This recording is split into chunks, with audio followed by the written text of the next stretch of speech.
Hello friends, I hope आप लोग अच्छे होंगे। जैसा कि लास्ट वीडियो में मैंने आपको बताया था कि मैं दिल्ली किसी ज़रूरी काम से मुझे दिल्ली आना पड़ा। मैंने सोचा आज वो खुशखबरी आपसे शेयर कर दी जाए। मैं आया था यूरोपियन वीज़ा अप्लाई करने और फाइनली मुझे वीज़ा मिल चुका है। तो मैंने सोचा आप लोग से ये खुशखबरी शेयर करूं और आप लोग को इन्फॉर्मेशन भी दूं कि अगर कोई यूरोप घूमने जाना चाहता है तो वीज़ा कैसे अप्लाई कर सकते हैं। और मेरे साथ मेरा फ्रेंड अंकुर भी है, ये सामने। तो इसने बोला था कि अगर हम अपने दर्शकों को भी बताएं कि ये वीज़ा कैसे अप्लाई किया जाता है, डॉक्यूमेंट प्रोसेस क्या है, तो ये हेल्पफुल रहेगा।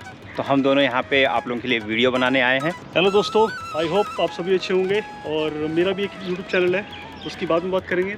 लेकिन ये वीडियो का पर्पस हमारा सिर्फ ये है कि अगर आप यूरोप जाने का प्लान कर रहे हैं फर्स्ट टाइम, कि किस तरह से क्या प्रोसेस, क्या डॉक्यूमेंटेशन है, कौन सा ऑफिस है, कैसे अप्लाई करें। तो आफ्ताब ऑलरेडी जा रहा है, 27 को इसकी फ़्लाइट है। तो इट्स बेस्ट कि ये जो भी इन्फॉर्मेशन देंगे आपके लिए सही होगी। तो हम पूरा वीडियो जो भी आपको बताएंगे उसमें डिटेल्ड इन्फॉर्मेशन देंगे। अगर आप चैनल में आए हैं फर्स्ट टाइम तो चैनल को देख के सिर्फ मत जाइए, इसको सब्सक्राइब भी कीजिए दोस्तों, बहुत सपोर्ट मिलता है। हम इस टाइम हैं बहुत खूबसूरत जगह जिसको सफदरजंग टॉम, हमने सोचा कि एक अच्छा व्यू भी आ जाए और आपको अच्छी इन्फॉर्मेशन दे दें। तो सब्सक्राइब ज़रूर कीजिएगा। तो अभी हम अपना वीडियो स्टार्ट करें। और मैं अंकुर को साथ में इसलिए भी लाया हूँ क्योंकि जो है ये मुझसे क्वेश्चन पूछेगा, जो भी इसके डाउट हैं, तो इसी के बहाने आप लोग के भी डाउट क्लियर हो जाएंगे, या आप जो नॉर्मल दर्शक हैं तो ये क्वेश्चन भी हो जाएगा। तो मैं सोचा मैं ये वीडियो बनाने का पर्पस ये भी कि मेरा भी प्लान है यूरोप जाने का, लेकिन मेरे को बहुत डाउट थे पहले कि कैसे मैं अप्लाई करूँ, कौन सी वेबसाइट पे जाऊँ या एम्बेसी जाऊँ, कहाँ जाऊँ। आफ्ताब ऑलरेडी जा रहा है तो थोड़ा सा मेरे लिए क्लियर हो जाएगा। हाँ, तो अंकुर मेरे ख्याल से अच्छा होगा कि अगर आप क्वेश्चन मुझसे पूछो और मैं जवाब देते रहूँ। दोस्तों जो मैं क्वेश्चन पूछूंगा आई बिलीव बहुत सिंपल वे में पूछूंगा, ताकि आपको भी अगर आप प्लान करें तो वो क्वेश्चन आपको समझ आ जाएगा। थोड़ा सा डिटेल्ड वीडियो होगी तो एंड तक ज़रूर देखिए, क्योंकि अगर आप मिस आउट करेंगे तो दोस्तों वो इन्फॉर्मेशन आप समझ नहीं पाएंगे बाद में। तो अगर आप वीडियो स्टार्ट कर रहे हैं तो स्टार्टिंग से देखिए। तो चलिए शुरू करते हैं आज हम। चलिए, तो अंकुर कोई आपको क्वेश्चन पूछना है? तो मेरे को आफ्ताब सबसे पहले, मैं एक इंडियन नेशनल हूँ, मेरे को यूरोप जाना, तो सबसे पहले एक पासपोर्ट होना ज़रूरी है बेसिकली। हाँ, आपके पास पासपोर्ट होना चाहिए। कैसे क्या प्रोसेस होता है, आप थोड़ा सा डिटेल बताइए। तो फर्स्ट आपने बता दिया पासपोर्ट होना चाहिए और मिनिमम 6 महीने वैलिड होना चाहिए। मिनिमम 6 वैलिड होना, हाँ, कि वैलिडिटी 6 मंथ्स की होनी चाहिए। देन उसके बाद जो है आपको जो है आजकल पूरे यूरोप के लिए आता है शेंगन वीज़ा। शेंगन वीज़ा, हाँ। अच्छा, अगर यूरोप जाना है, नॉट एक स्पेसिफिक कंट्री, पूरे यूरोप के लिए सिर्फ एक ही वीज़ा जिसको शेंगन वीज़ा बोलते हैं। हाँ, ओके। तो कॉमन वीज़ा है, तो फॉर्म भी एक कॉमन है जिसे आपको ऑनलाइन ही भरना है आजकल, उसका प्रिंट आउट निकाल के उसे फिल करना है। तो मुझे जैसे जाना है तो मैं पहले क्या करूँ, मेरे को एम्बेसी जाना पड़ेगा या फिर मुझे ऑनलाइन अप्लाई करना पड़ेगा? ऑनलाइन तो कहाँ से अप्लाई करना पड़ेगा? तो आपको जाना है तो आजकल कोई भी एम्बेसी डायरेक्ट एप्लीकेशन आपको नहीं लेगी। तो आपको सबसे पहले VFS ग्लोबल की वेबसाइट पे जाना है। अच्छा, तो मेरे को सबसे पहले VFS की ग्लोबल वेबसाइट पे जाना है। उसके बाद वहाँ पे जो है आप अपनी कंट्री सेलेक्ट करेंगे, जहाँ रह रहे हो या जिस कंट्री में हो, और उसके बाद जो है किस कंट्री में जाना चाहते हो। जैसे मेरे को मान लीजिए मेरे को जाना जर्मनी, मेरा फर्स्ट प्रेफरेंस जर्मनी है। तो वहाँ पे आप वही है, जैसे मुझे पोलैंड जाना था तो मैंने VFS ग्लोबल की वेबसाइट खोली। उसके बाद बुक एन अपॉइंटमेंट, उसमें ऑप्शन था कि जो है मैं कौन सी कंट्री में हूँ। तो मैं अभी इंडिया में हूँ तो मैं इंडिया सेलेक्ट किया, और जाना था पोलैंड तो मैंने पोलैंड सेलेक्ट किया। तो आप पोलैंड की जगह जर्मनी सेलेक्ट करोगे। वो आपकी चॉइस है। वो आपकी चॉइस है। उसके बाद जो है ये लॉगिन पेज आ जाएगा। तो अगर आपकी आईडी है तो आप लॉगिन कीजिए, अगर आपकी आईडी नहीं है तो आप न्यू ईयर पे क्लिक करेंगे, वहाँ पे अपना ईमेल आईडी डालिए, पासवर्ड डालिए, और एक्टिवेशन लिंक आपको आपके ईमेल पे आएगा, फिर आपको एक्टिवेट करना होगा। तो ये ऑनलाइन का प्रोसेस एक ही दिन में हो सकता है कि इसमें भी टाइम लगता है? इसमें मेन डिपेंड करता है एबिलिटी कि जो आपको डेट चाहिए उस डेट पे अपॉइंटमेंट है या नहीं है। तो इसीलिए आजकल सच बोलूँ तो काफ़ी मुश्किल हो रहा है अपॉइंटमेंट के लिए। अच्छा, क्या मुश्किल आ रहा है? चलो मुश्किल की आफ्ताब बाद में बात करेंगे। मान लीजिए मैं VFS ग्लोबल की वेबसाइट पे गया, मैंने एक्टिवेशन OTP सब कुछ कर दिया। उसके बाद उसमें VFS ग्लोबल की वेबसाइट में डॉक्यूमेंट की लिस्ट भी मिलेगी मेरे को कि क्या क्या डॉक्यूमेंट। मैं एक वर्किंग हूँ, मान लीजिए मैं एक वर्किंग हूँ, मैं अभी एक अच्छी कंपनी में काम करता हूँ या जो भी, तो मुझे क्या डॉक्यूमेंट देने पड़ेंगे? तो मैंने जो डॉक्यूमेंट डाउनलोड किया था हाँ, तो उसमें सबसे पहले आप VFS की वेबसाइट पे जाओगे तो वीज़ा टाइप सेलेक्ट करोगे। तो वहाँ पे वीज़ा टाइप सेलेक्ट करने के बाद जो है 3-4 टैब आएंगे कि बुक एन अपॉइंटमेंट या डॉक्यूमेंट। तो अगर आप डॉक्यूमेंट पे क्लिक करोगे तो आपको डॉक्यूमेंट की लिस्ट मिल जाएगी। ओके। तो मोस्ट इम्पॉर्टेंट थिंग आपको वेबसाइट पे 2 चीज़ मिलेगी। तो वेबसाइट पे आके सबसे पहले आपको मतलब आपको स्लॉट बुक करना है, राइट? हाँ, अगर देखो सबसे पहले अगर जैसे जिसे नहीं पता है कि मुझे कौन सा वीज़ा टाइप चाहिए या डॉक्यूमेंट, हाँ। तो आप जो उस पर जिस कैटेगरी में जा रहे हो, आप अगर टूरिस्ट जा रहे हो तो टूरिस्ट सिलेक्ट करोगे, उस पर फिर डॉक्यूमेंट का ऑप्शन आता है। तो अच्छा, डॉक्यूमेंट मतलब आपको VFS ग्लोबल में आपको ये भी मेंशन करना पड़ेगा कि आप किस कैटेगरी के में जा रहे हैं। मैं अगर स्टूडेंट हूँ उसका अलग कैटेगरी है, उसका अलग है। फैमिली से मिलने जा रहा हूँ उसका अलग कैटेगरी है, या फिर मैं घूमने जा रहा हूँ हाँ उसका अलग कैटेगरी है। अलग है। तो जैसे मैं घूमना जाना चाहता हूँ जर्मनी, उसके लिए क्या सेलेक्ट करना पड़ेगा? उसके लिए टूरिस्ट वीज़ा सेलेक्ट करोगे। Tourist visa. और ये टूरिस्ट वीज़ा कितने दिन के लिए वैलिड होता है? नॉर्मली जो है 30 दिन से 90 दिन तक होता है। वो एम्बेसी पे डिपेंड करता है वो कितने दिन के लिए देंगे। अच्छा, सब आपका एम्बेसी पे डिपेंड करता है? वो सब कुछ एम्बेसी पे डिपेंड करता है। मैं खुद से चॉइस नहीं कर सकता कि मैं 2 महीने के लिए जाना चाहता हूँ, मुझे 2 महीने का वीज़ा मिले, ऐसा नहीं है? देखो मतलब आप प्रेफरेंस दे सकते हो ना? हाँ, आप प्रेफरेंस दे सकते हो। और वीज़ा कितने दिन का मिलेगा नहीं मिलेगा ये फाइनल डिसीजन एम्बेसी का होगा, आप डिसीजन नहीं ले सकते हो। ठीक है, ठीक है। तो अब जैसे कि आपने ऑनलाइन कर दिया VFS, तो कौन कौन से डॉक्यूमेंट मुझे सबमिट करने पड़ेगे? क्योंकि मैं डॉक्यूमेंट्स को लेकर बड़ा कंफ्यूज रहता हूँ। अच्छा, तो फर्स्ट थिंग मैं बोल दूँ, जैसे आप लॉगिन करते हो तो लॉगिन करने का फिर वही प्रोसेस रहता है। आपको एप्लीकेशन सेंटर चूज़ करना होता है। जैसे हम नॉर्थ इंडिया में हूँ, अच्छा, तो हमारे पास 4 ऑप्शन है। ओके। मेरे पास था Kolkata, then Delhi, Chandigarh and Jaipur. Okay. तो आपको वहाँ सेलेक्ट करना है कि कौन से वीज़ा सेंटर से आप वीज़ा अप्लाई करना चाहते हैं। और उसके बाद जो है दूसरा ऑप्शन आएगा visa type, tourist, work visa जो भी है वो सिलेक्ट करके करेंगे तो नीचे वैसे शो करना शुरू कर देता है कि नियरेस्ट डेट क्या है। और उसके बाद जैसे आप क्लिक करोगे कैलेंडर ओपन हो जाता है जिसमें सारे अवेलेबल स्लॉट्स आपको दिखाई देंगे। तो ये स्लॉट एट ए टाइम मिल जाता है कि इसमें भी टाइम लगता है? इसमें भी आजकल टाइम लगता है क्योंकि काफ़ी लोग जो है खासकर गर्मियों में यूरोप जाना चाहते हैं। ओके। तो गर्मियों में थोड़ा चैलेंजिंग रहता है। अच्छा, चलिए ठीक है, मेरे को अब स्लॉट मिल गया। अब मैं जा रहा हूँ एम्बेसी जाऊँगा या फिर कहाँ जाऊँगा मैं? जब स्लॉट मिलेगा तो आपको जो एक कंफर्मेशन ईमेल आएगा अपॉइंटमेंट का, उस अपॉइंटमेंट को लेके आपको VFS के ऑफिस में जाना है। ओके, मेरे फ़ोन पे कंफर्मेशन आएगी, ईमेल आएगी, वो मेरे को लेके VFS ग्लोबल की प्रिंट आउट। अच्छा, ये दिल्ली में इनका ऑफिस है जो मैंने सेलेक्ट किया? हाँ, आप जब सेलेक्ट करोगे तो वहाँ एड्रेस आएगा। जैसे हमारा इसका क्या नाम है, शिवाजी स्टेडियम के पास में है दिल्ली में। ठीक है, तो वो कंफर्मेशन मेल लेके आपको जाना है। ठीक है, ठीक है। तो अब मैं गया, अब मैं क्या क्या सबमिट करूँगा उधर? मतलब आधार कार्ड, पैन कार्ड तो नॉर्मल है, पासपोर्ट नॉर्मल है, उसके अलावा क्या सबमिट करूँगा? तो उसके बाद सबसे इम्पॉर्टेंट चीज़ रहती है आपका कवर लेटर। कवर लेटर क्या होता है? कवर लेटर आपकी आपको एक एप्लीकेशन लिखना है। अच्छा, लिखना पड़ेगा मुझे? हाँ, सिंपल वर्ड में आपको एक एप्लीकेशन लिखना है। ये रिज्यूमे की तरह है, जैसे आप अपना रिज्यूमे बनाते हैं तो उसमें आप अपने बारे में बताते हैं। ओके। तो यहाँ भी आपको अपने बारे में बताना क्या लिखना है उसमें? मेरी एज लिखनी है या फिर? नहीं, एज नहीं, आप अपने आप 2 लाइन में अपने आप को इंट्रोड्यूस करना है कि बारे में बता दो कि आपका नाम क्या है, आप कहाँ जॉब करते हैं या जो भी है। 2 लाइन में कि बेटर वे में एक्सप्लेन कर पाओ कि उन्हें भी अट्रैक्ट करे तो जो आपकी अच्छी चीज़ है। तो जैसे मैं जर्मनी जाना चाहता हूँ उसके बारे में भी लिखूंगा मैं? हाँ, फिर फर्स्ट पैराग्राफ हो गया। अच्छा। देन सेकंड में आप एक्सप्लेन करोगे कि जर्मनी जाना चाहते हो तो क्यों जाना चाहते हो। ओके, तो ये कवर लेटर बेसिकली एक जनरल इन्फॉर्मेशन आप दे रहे हो एम्बेसी को कि मैं यहाँ इसलिए जाना चाहता हूँ, मैं हूँ, मेरी इन्फॉर्मेशन। हाँ। उसके बाद फिर उसमें आप मेंशन करोगे कि आप सपोर्टिंग डॉक्यूमेंट क्या क्या दे रहे हो। ओके।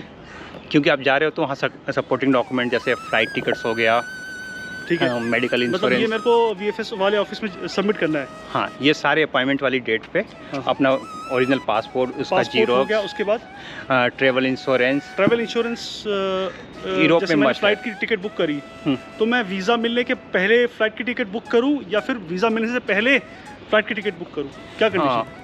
पहले आपको करना पड़ेगा।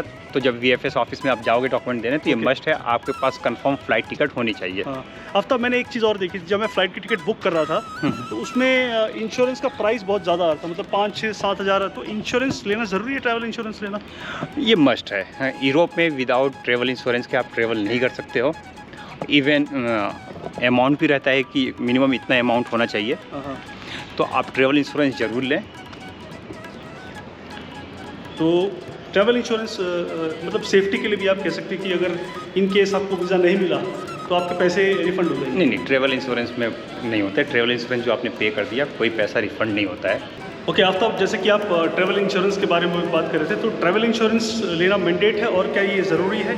अगर मैं नहीं लेना चाहूँ, क्योंकि मैं ऑनलाइन चेक करा था, मैंने इससे पहले ही बताया 4 से 5 हज़ार का फ़र्क आ रहा था नॉर्मल। थोड़ा सा इस पर गाइड आप मेरे ख्याल से कन्फ्यूज हो रहे हो। ट्रैवल इंश्योरेंस और फ्लाइट का इंश्योरेंस दोनों अलग चीज़ है। तो मेरे ख्याल से आपने फ़्लाइट का इंश्योरेंस चेक किया होगा। ओके।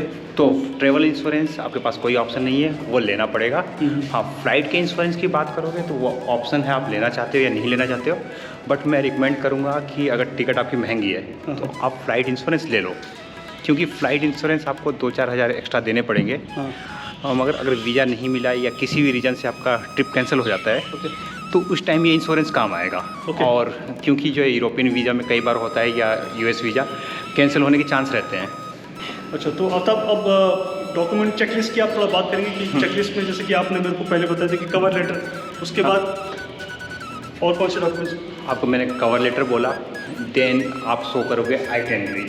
ओके। आइटेनरी में भी आपको जो है एक प्रिंट आउट निकलना है, मतलब टाइप करना है जैसे आपने कवर लेटर टाइप किया था। तो जैसे मैंने लिखना मतलब एप्लीकेशन टाइप में लिखना पड़ता है। हाँ, जिसमें ऊपर आइटेनरी लिखोगे, वहाँ डेट वाइज या डे 1 डे 2 करके डे टू एक्टिविटी करोगे। अच्छा, मतलब मैं जैसे जर्मनी की बात कर रहा हूँ तो मैं जहाँ होटल में रुकूँगा, जहाँ रहूँगा, कैसे, मैं सारा प्रोसेस मुझे लिखना पड़ेगा। हाँ, तो क्योंकि आप यूरोप में ये इनफ नहीं है कि आप बोल दो कि जैसे मैं इंडिया का एग्जांपल देता हूँ कि आप दिल्ली में 3 दिन घूमोगे, दिन 2 दिन जयपुर में जाओगे, 2 दिन आगरा में जाओगे, तो वहाँ ऐसा नहीं चलेगा। आपको बताना पड़ेगा दिल्ली में अगर आप 3 दिन हो तो 3 दिन दिल्ली में कहाँ रुकोगे। जैसे पहले दिन मैं राष्ट्रपति भवन इंडिया गेट जाऊँगा, दिन दूसरे दिन हिमायटम हो गया, निजामुद्दीन हो गया, तीसरे दिन लोटस टेम्पल, अक्षरधाम। देन मतलब अभी आप कह रहे हैं कि जनरली आप लिख दीजिए, बाकी आप वहाँ जाके चेंज करो, आपकी मर्जी है। हाँ, वहाँ जाके आप सीक्वेंस फॉलो करो मत करो कोई नहीं पूछता है, बट यहाँ पे आपको डेली जो है डे टू डे एक्टिविटी लिखोगे और सपोर्टिंग डॉक्यूमेंट दोगे। जैसे आप डॉक्यूमेंट दोगे कि 3 दिन का आपका होटल बुक है या नहीं है उस पर्टिकुलर सिटी में, तो ये आपको पूरा होना चाहिए। तो जैसे कि आफ्ताब, मैंने आपको बताया था कि मैं वर्किंग हूँ, तो डॉक्यूमेंट चेकलिस्ट आपने 2 चीज़ बताई जरूरी, आइटेनरी हो गया, आपका कवर लेटर हो गया। हाँ। उसके अलावा क्या? सबसे पहले आपका जो है कवर लेटर है जिसमें आप अपने आप को इंट्रोड्यूस कर रहे हो। ओके। उसके बाद आइटेनरी है जहाँ डे टू डे एक्टिविटी है। ओके। कि आप अगर 10 दिन के लिए जा रहे हो तो 10 दिन क्या करोगे। करेक्ट। देन उसके बाद आपका आ जाता है शेंगन वीज़ा एप्लीकेशन फॉर्म, जिसे आपको फिल करना होता है, जो मैंने शुरू में भी आपको बताया था कि एक कॉमन फॉर्म है। ओके। आपको भरना है। सिर्फ उसमें ये ध्यान रखना है कि आप जिस कंट्री में पहले एंट्री करोगे या जो मैक्सिमम स्टे रहेगा, नॉर्मली उसी कंट्री में आपको वीज़ा अप्लाई करना होता है। और ये फॉर्म आपको VFS ग्लोबल की वेबसाइट में मिलेगी? हाँ, VFS ग्लोबल की वेबसाइट पे भी मिलेगी और उस कंट्री की वेबसाइट पे भी, अगर जो है एम्बेसी की वेबसाइट पे जाओगे वहाँ भी मिल जाएगी। तो ये फॉर्म के बारे में थोड़ा बताएंगे, इस फॉर्म में क्या भरना पड़ता है एग्जैक्टली? इस फॉर्म में बेसिक इन्फॉर्मेशन अपने बारे में भरना, पासपोर्ट नंबर, जो है क्या नाम है, आपको किस होटल में रुक रहे हो या फ्रेंड्स सबके साथ जा रहे हो, इन्विटेशन लेटर दिया है तो उनका नाम, उनका एड्रेस, फ़ोन नंबर और सेम यहाँ होटल का नाम, फ़ोन नंबर, तो सेम बेसिक इन्फॉर्मेशन आपको अपनी भरनी है। ओके। उसके बाद मैं जैसे कि मैंने बताया मैं प्राइवेट कंपनी में अभी HCL में जॉब करूँगा। हाँ, तो मेरे को ऑफिस से भी कोई डॉक्यूमेंट लाने पड़ेंगे या फिर ऑफिस की ID विल वर्क? नहीं, ये इनफ नहीं है। आप अगर वर्किंग हो तो उस केस में सबसे पहले आपको एक ऑफिस से लेटर चाहिए होगा कि आप छुट्टी पे जा रहे हैं, NOC जिसे बोलते हैं। तो NOC चाहिए कि मैं छुट्टी पे जा रहा हूँ और कितने दिनों के लिए। तो आप NOC लोगे जिसमें साफ साफ लिखा होगा कि मैं इस टाइम ड्यूरेशन के लिए छुट्टी पे जा रहा हूँ और मेरे ऑफिस को कोई दिक्कत नहीं है। ओके। और उसके बाद सैलरी स्लिप भी आपको अपनी कंपनी से चाहिए होगा 3 महीने का। Okay. Then bank statement. Okay. Minimum बहुत से कंट्री 3 मंथ्स मांगते हैं, बहुत से जो है आपसे 6 मंथ मांगते हैं, तो मैं सजेस्ट करूंगा 6 मंथ्स लेके जाएं। और क्योंकि ये ओरिजिनल देना पड़ता है, बैंक का स्टैंप होना चाहिए आपके स्टेटमेंट पे। ओके। ITR भी देना पड़ेगा? हाँ, इनकम टैक्स रिटर्न फाइल भी आपको है, तो कम से कम 2 या कुछ कंट्रियाँ 3 मांगती हैं, तो 3 साल का आपको इनकम टैक्स रिटर्न फाइल भी चाहिए। ओके। वो चाहिए मतलब उसके वो मैंडेटरी है, you can not apply. ITR form 16 आप कह रहे हैं वो मेरे को सबमिट करना पड़ेगा? फॉर्म 16 जरूरत नहीं है। अच्छा। वो ऑप्शनल है, बट ITR मस्ट है। और आप जैसे अगर किसी फ्रेंड के यहाँ इनविटेशन पे जा रहे हो तो उस केस में इनविटेशन लेटर अपने फ्रेंड से आपको मंगाना पड़ेगा। हाँ, और साथ में आपको रिलेशन भी प्रूफ करना पड़ेगा, जैसे फ़ोटोग्राफ कि आपके पास फ़ोटोग्राफ हैं प्रॉपर, कि आप ऐसा नहीं कि सिर्फ ऑनलाइन फ्रेंड या इसी तरह आप बना के दे रहे हो फेक, तो प्रूफ करना पड़ेगा कि आप दोनों फ्रेंड हो, तो फोटोग्राफ एटलीस्ट शो करना पड़ेगा। एंड व्हाट अबाउट मैं अगर अपनी फैमिली से मिलने जा रहा हूँ? तो फैमिली से भी मिलने जा रहे हो तो उस केस में भी आपको रिलेशन प्रूफ करना पड़ेगा। तो आपके जैसे पासपोर्ट पे सेम नेम होगा, फोटोग्राफ होंगे, तो ये सब कंपल्सरी डॉक्यूमेंट हैं। ठीक है, तो ये आपने बताया ऑफिस की आपने इन्फॉर्मेशन दी थी, उसके बाद ये सारी चीज़ें लेके मैं जाऊँगा VFS global office and then I submit. हाँ, ओके। और कितने दिन में वीज़ा मिल जाता है? वीज़ा का ड्यूरेशन है मिनिमम बोलते हैं वो लोग 15 working days to 30 working days. तो मैं ये सजेस्ट करूँगा कि आप 2 महीना पहले अप्लाई करें वीज़ा के लिए। हाँ, क्योंकि जो 30 दिन बोल रहे हैं तो वो उनकी मर्ज़ी है कि वो 3 दिन में दे दें या 30 दिन में दें। अच्छा, वो दे भी सकते 3 दिन में? हाँ, मेरा आ गया था 10 दिन में आ गया था मेरा। ओके। और आफ्ताब, क्या चैलेंजेस आते हैं अगर आप वीज़ा के लिए अप्लाई करते हैं? कि यह स्मूथ ट्रांजैक्शन होता है कि इसमें टाइम लगता है एक्चुअली डॉक्यूमेंटेशन प्रोसेस कैसा है? हार्ड है, टफ बहुत है? हार्ड है, बहुत हार्ड है।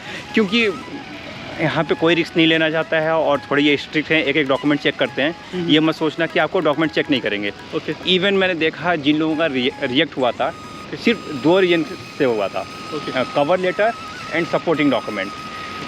सपोर्टिंग लेटर क्यों? उसमें तो मैं अच्छा ही लिखूँगा ना, जो भी है। लोग सिंपल लिखते हैं मैं इटली जाना चाहता हूँ। अच्छा। जैसे आप बोल रहे हैं जर्मनी जाना चाहता हूँ। अच्छा। अब जर्मनी में आप 2 सप्ताह के लिए जाना चाहते हो तो आपको बता सकते हो कि 2 सप्ताह क्यों जाना चाहते हो, कहाँ कहाँ रुकोगे, कोई प्लान है आपके पास? तो आप ये कह रहे हैं कवर लेटर शुड बी, मतलब उसमें अच्छे से आपको डिटेल में लिखना ज़रूरी है? ज़्यादा डिटेल नहीं, बट एक पैराग्राफ में एक्सप्लेन करना ज़रूरी है कि हाँ, कि मेरे रिलेटिव यहाँ पे रहते हैं या मैंने जैसे भी देखा है तो मैं जर्मनी इसलिए जाना चाहता हूँ, ये चीज़ मुझे अच्छी लगती है। तो कुछ लिखें आप कि उन्हें पता चले कि हम बंदे को जो है इस कंट्री के बारे में, इस सिटी के बारे में इंफॉर्मेशन है। और आप क्या रेकमेंड करते हैं? क्योंकि मेरे जानकार में 2-3 एजेंट भी हैं, तो क्या मैं एजेंट के पास जाऊं? क्योंकि एजेंट से थोड़ा इजी हो जाता है वो प्रोसेस। हम विदाउट डाउट कि वो हमेशा अप्लाई करते रहते हैं, तो हमारे एक नॉर्मल बंदा है जो ट्रेवल ज़्यादा नहीं करता है तो उससे ज़्यादा इन्फॉर्मेशन उनके पास रहती है। ओके। जैसे मैं अपॉइंटमेंट बुक कर रहा था तो मैंने फ्राइडे ट्राई किया, मुझे अपॉइंटमेंट नहीं मिला। ओके। देन सैटरडे संडे 3 दिन मेरे चले गए और कोई स्लॉट शो नहीं कर रहा था। उसके बाद मैंने मंडे को एम्बेसी को कॉल किया और उन्होंने बोला नहीं, VFS के अलावा कोई उपाय नहीं है। देन VFS को मैंने कॉल किया, उन्होंने बोला एम्बेसी जब रिलीज़ करता है हम अपने साइट पर डाल देते हैं। ओके। बट इन्होंने नहीं बताया। फिर दोबारा मैंने कॉल किया और काफ़ी रिक्वेस्ट किया कि मेरी फ़्लाइट मैं बुक कर चुका हूँ और मुझे नहीं मिल रहा है, तो एटलीस्ट एक रफ आइडिया दे दो आप लोग किस दिन जो है स्लॉट जो है रिलीज़ करते हो। अगर मैं किसी ट्रैवल एजेंट के थ्रू जाता हूँ तो क्या मुझे स्लॉट जल्दी मिल जाता है या उनके लिए भी सेम प्रोसेस होता है? प्रोसेस सेम होता है, उन्हें आइडिया रहता है कि किस दिन स्लॉट एम्बेसी दे रही है, तो इसलिए वो ईजिली बुक कर पाते हैं। अच्छा, तो कितना चार्ज ले लेते होंगे अगर कुछ रफ आइडिया? एक्चुअली मैंने बात किया था तो मिनिमम जो एजेंट मुझसे तैयार हुआ था वो 20,000 टोटल प्रोसेस के? No, only for appointment. Only for appointment? बाकी उसके बाद जो है मुझे एम्बेसी की फ़ीस अलग देनी थी। अच्छा। और डॉक्यूमेंट भी मुझे देने थे। अगर मैं डॉक्यूमेंट नहीं दे रहा हूँ तो फिर वो अलग चार्ज कर रहे हैं। वो बोल रहे फीस मतलब वीज़ा फीस? हाँ, वीज़ा फीस 7,500 जो है 80 यूरो, मतलब 7,200। अच्छा, एजेंट की फ़ीस 20 से 25,000 मान के चलिए, और इसकी वीज़ा फ़ीस आपकी 8,000? हाँ, 8,000 ये हो गया। और उसके बाद 35,000 आपको देने पड़ते। देन वो डॉक्यूमेंट प्रिपेयर करता है, जैसे होटल बुकिंग, दूसरी चीज़, देन ट्रेवल इंश्योरेंस, तो उसके अलग चार्ज लेगा। ओके। लेकिन अगर मैं ट्रेवल एजेंट के थ्रू जाता हूँ तो वीज़ा तो श्योरिटी मिल जाता है वो फिर, है ना? कोई गारंटी नहीं है। कोई गारंटी नहीं। तो ट्रैवल एजेंट को अगर मैं 30, 32, 35,000 रुपये दूंगा तो उसके बाद भी मेरे को श्योरिटी नहीं मिलेगी? नहीं मिलेगी। वो बोलते हैं हम दिला देंगे, बट मैंने बहुत लोगों का देखा रिजेक्ट हुआ। ओके। और उसके बाद एजेंट बोलता है ये एम्बेसी का डिसीजन है। तो इस बेस्ट की आप instead of going to agent आप खुद ही करो। थोड़ा सा हेक्टिक है लेकिन बेटर है कि कम पैसे में हो जाता है। हाँ, कम से कम अगर मैं एजेंट के पास जाता तो 20,000 में वो अपने चार्ज ले रहा था। देन होटल बुकिंग ये सब कुछ मुझे करना ही था। ओके।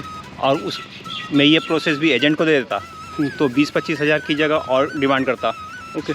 मीन्स कम से कम मेरे जो है 30 से 40 हज़ार रुपये एजेंट लेता।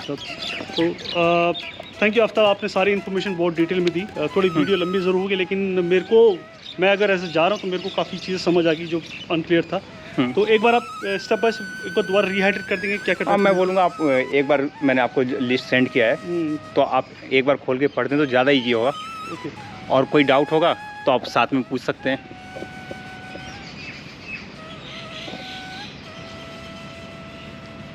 अच्छा, सबसे पहले पासपोर्ट है, फिर वीज़ा एप्लीकेशन है। हाँ, पासवर्ड मैंने बताया था मिनिमम 6 मंथ वैलिड होना चाहिए। फिर एप्लीकेशन कवरिंग लेटर। हाँ, कवर लेटर जो सबसे इम्पोर्टेंट बताया था, लाइक रिज्यूमे है वो आपका। Okay, and documents confirming the purpose of the trip. हाँ, जिसमें आपकी होटल बुकिंग आ जाती है, फ्लाइट टिकट्स आ जाती है, या किसी ट्रेवल एजेंसी से आप जा रहे हो तो ट्रेवल एजेंसी का लेटर आ जाता है कि आपके लिए वो ट्रिप मैनेज कर रहे हैं। ओके, एंड देन फिर है टूरिज्म या फिर विजिटिंग फैमिली फ्रेंड्स, वो रीज़न। तो आप जैसे हाँ। कि टूरिज्म, अच्छा, तो वो है कि जैसे आप बोले थे फैमिली या फ्रेंड, उस केस पे इन्विटेशन लेटर आपको मंगाना पड़ेगा वहाँ से। Okay, then flight itinerary reservation only. हाँ, तो confirm flight tickets. Okay, confirm flight ticket होगी। और ट्रैवल मेडिकल इंश्योरेंस। हाँ, ट्रेवल इंश्योरेंस मैंने बोला था मस्ट है। मस्ट है, हाँ। EMI, accommodation. हाँ, एकोमोडेशन में अगेन आपका होटल बुकिंग हो जाता है, वही होगा। प्रूफ ऑफ फाइनेंशियल मीन्स, उसमें आपका बैंक स्टेटमेंट आता है। Bank statement. हाँ, जिसमें सफिशिएंट आपके अमाउंट हो। ओके। और साथ में जिस बैंक में जैसे आप सैलरी आ रही है, आप एम्प्लॉय हो, तो उस केस में अपना दे जिसमें आपकी सैलरी आ रही हो। ओके। और किसी दूसरे बैंक में हम लोग क्या करते हैं कि ट्रांसफ़र कर लेते हैं दूसरे अकाउंट में, तो उस केस में आप दूसरे अकाउंट का भी दें जिसमें इनफ पैसा हो। पैसा दिखाना ज़रूरी है। पैसा दिखाना कोई जरूरी लिमिट होती है कि कितना पैसा दिखाना है? है। कोई लिमिट नहीं होती, फिर भी हम मान के चलते हैं कि $100 के आसपास पर डे के हिसाब से आपके पास हो। 10 दिन के लिए जा रहे हो तो $1000 आपके पास होना चाहिए। ओके। फिर ट्रैवल मेडिकल एकोमोडेशन बता दिया, प्रूफ ऑफ फाइनेंशियल बता दिया, ओरिजिनल प्राइवेट बैंक स्टेटमेंट आपने बता दिया। हाँ, स्टेटमेंट मैंने बोला था कि सिर्फ आपको ऑनलाइन जो है प्रिंट आउट नहीं लेना है, बैंक से प्रॉपर स्टैंप लगवाना है। तो बैंक जाके रेसिडेंस प्रूफ या फिर हाँ, रेसिडेंस प्रूफ वो भी देना है। नहीं, वो तो अगर कोई रिलेटिव रहता है वो चीज़ अलग है। ये तो मैं समझ गया। ठीक है, आपने आफ्ताब ऑलमोस्ट सारी बातें समझा दी हैं। और बस मेरे ये क्वेश्चन थे, बाकी कुछ होगा तो मैं आप लोगों से रिक्वेस्ट करूँगा कि आप लोग कमेंट सेक्शन में आफ्ताब की मेंशन ज़रूर कीजिए कि आपको क्या डाउट है। बाकी आई होप अगर आपने वीडियो पूरी देखी हो तो आपको कॉन्वर्जेशन से समझ आ गया हो। बाकी चैनल को सब्सक्राइब जरूर कीजिए दोस्तों। ठीक है फ्रेंड्स, तो मैंने कोशिश की कि आप लोग को कंप्लीट इन्फॉर्मेशन दूं, इसीलिए मैं अंकुर को भी साथ में लेके आया कि अपने पूरे डाउट्स पूछ सके और अंकुर के बहाने आप लोग को भी इन्फॉर्मेशन मिल सके। तो अगर कोई भी आपको डाउट्स हो तो आप मुझे कमेंट्स में पूछ सकते हैं। और ये डॉक्यूमेंट की चेकलिस्ट जो है मैं ये भी डिस्क्रिप्शन में मेंशन कर दूंगा। ठीक है, ओके फ्रेंड्स, तो हमें सब्सक्राइब करना ना भूलें, क्योंकि आप जब हमें सब्सक्राइब या लाइक करते हैं तो हमें सपोर्ट मिलता है कि हम ऐसे आपके लिए वीडियो और बनाएं। तो हमें सब्सक्राइब ज़रूर कीजिएगा। दोस्तों, इस वीडियो के बाद जब आफ्ताब ट्रैवल से आ जाएंगे टूर के बाद, तो एक और वीडियो आपको दिखाएंगे जिसमें कि कितना बजट इनका यूज़ होता है, किस तरह से बजट प्लानिंग कर सकते हैं। वो भी काफ़ी इन्फॉर्मेटिव वीडियो होगी आपके लिए, और देखिएगा। मैं कोशिश करूंगा कि ये ट्रिप के टाइम भी वीडियो बनाता रहूं। तो मैं कहां कहां घूम रहा हूं कोशिश करूंगा कि यूट्यूब पे डालता रहूं ताकि लोगों को पता चले। और ट्रिप के बाद में बजट का भी बताऊंगा जी। तो फ्रेंड्स, थैंक यू। आपको कोई डाउट हो तो हमें कमेंट्स कर सकते हैं। तो अगले वीडियो में फिर मिलते हैं, तब तक के लिए बाय बाय।